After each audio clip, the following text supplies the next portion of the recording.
Hello everyone and welcome back. Today we're going to talk about rotational kinetic energy. Now in our last video we actually derived the equation for rotational kinetic energy, which is right here.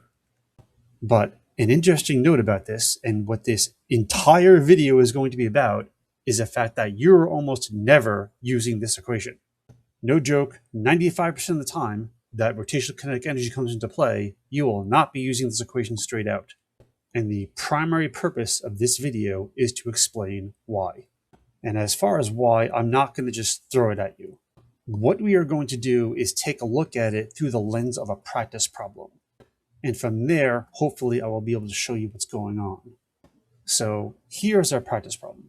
A 6 kilogram cylindrical stone wheel is at rest on flat ground. A force of 20 newtons is exerted on it to the right for a distance of 15 meters. After this distance, what is the velocity of the wheel? So this is a cylindrical stone wheel. Imagine it like the shape of a soup can.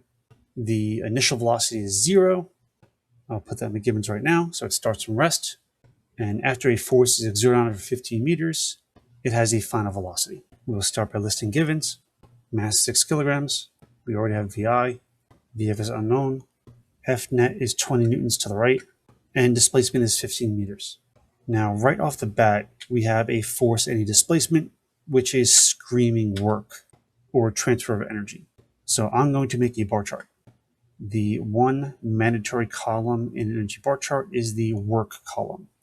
Now the initial state, there's no height, so no gravitational, nothing elastic, and no velocity, so it has no kinetic. So there's nothing in the initial state. Final state is where we have our issue. This wheel is obviously going to have kinetic energy because it is moving.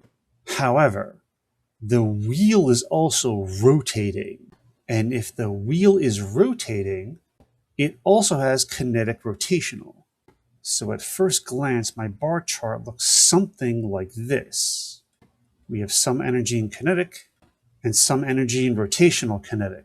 Right now, I'm splitting at about a 50-50, but we don't really know if that's true yet, and I'm going to come back to that. And we know we have work because there is an external force.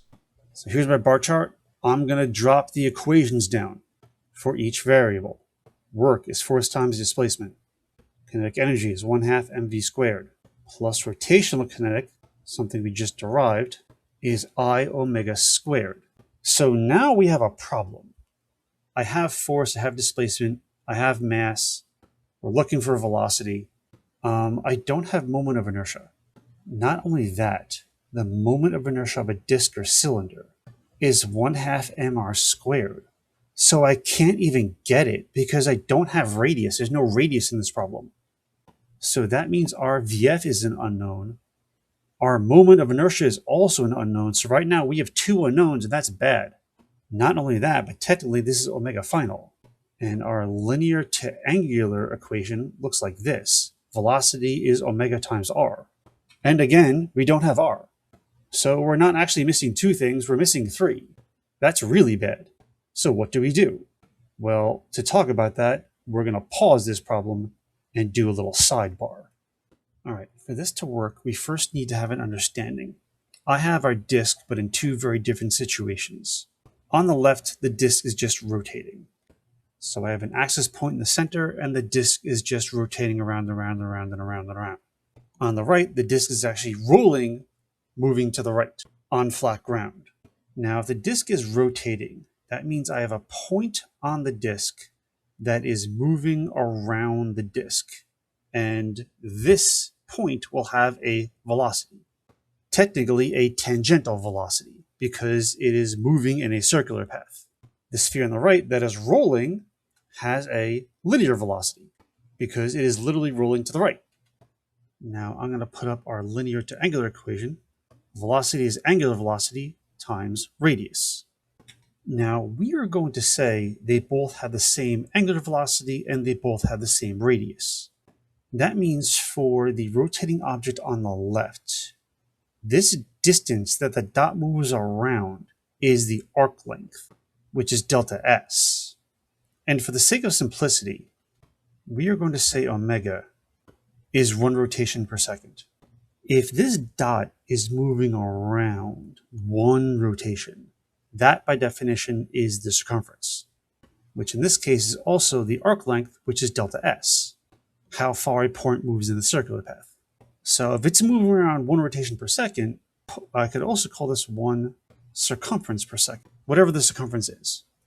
Now on the right, if this rotates at 1 circumference per second, that means that this distance that gets laid out when this rotates around once is equal to the circumference.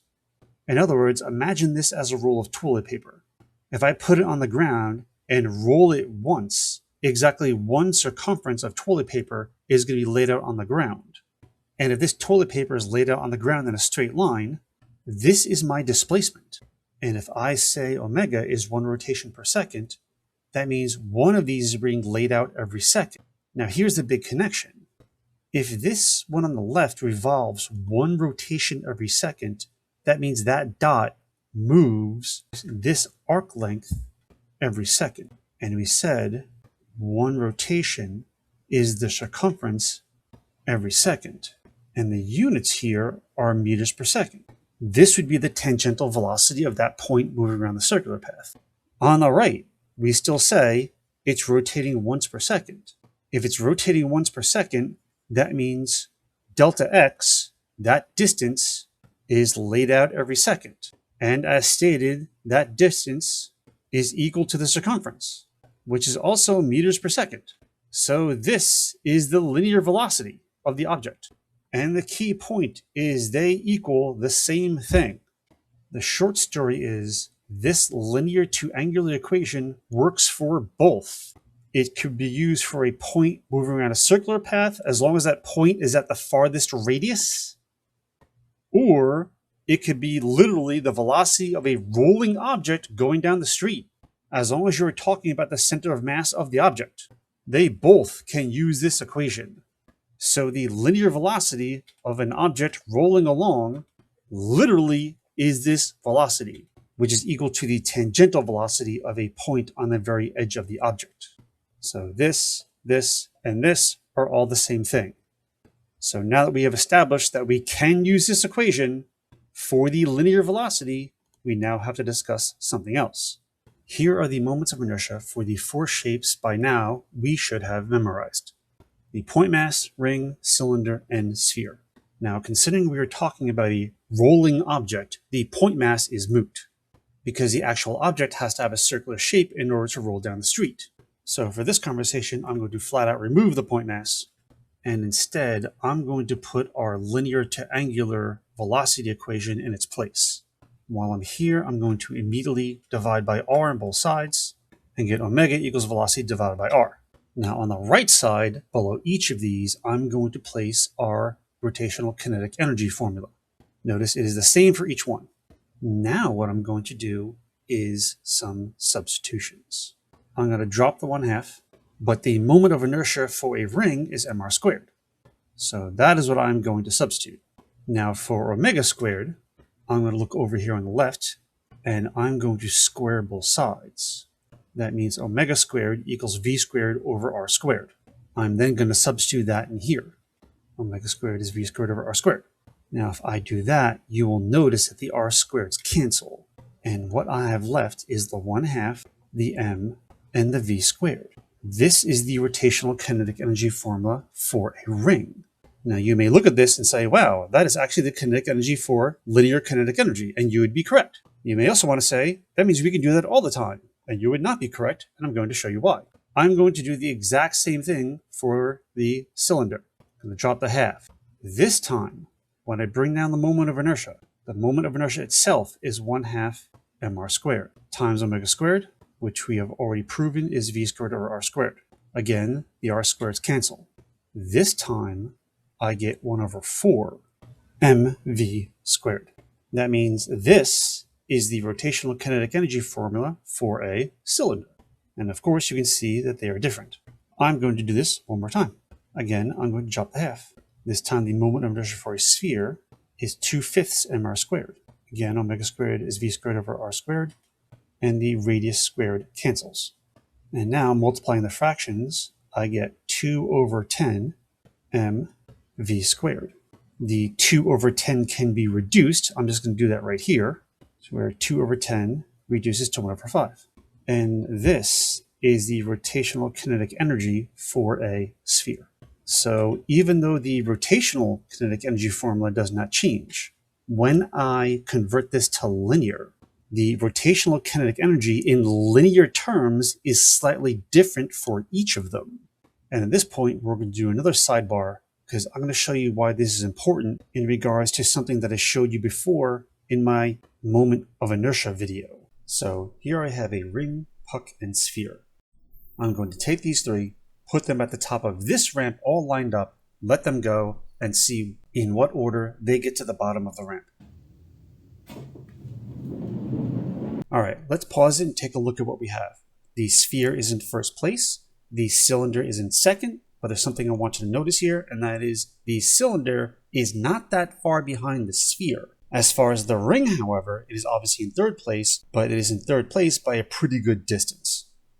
Now, let's take a look at why this is happening.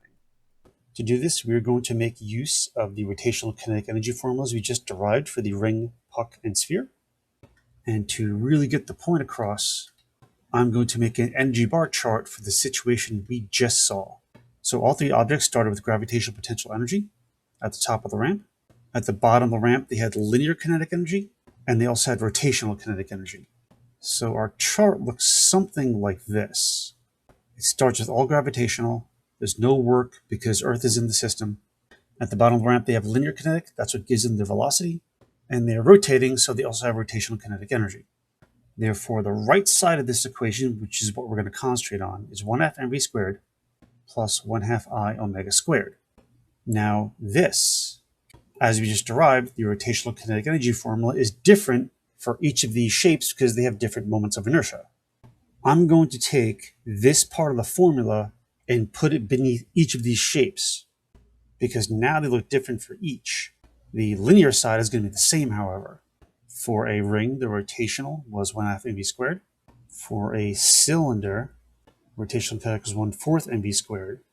And for a sphere, kinetic rotational is 1/5 mv squared. Okay, now watch this. The mv squared and mv squared are going to combine.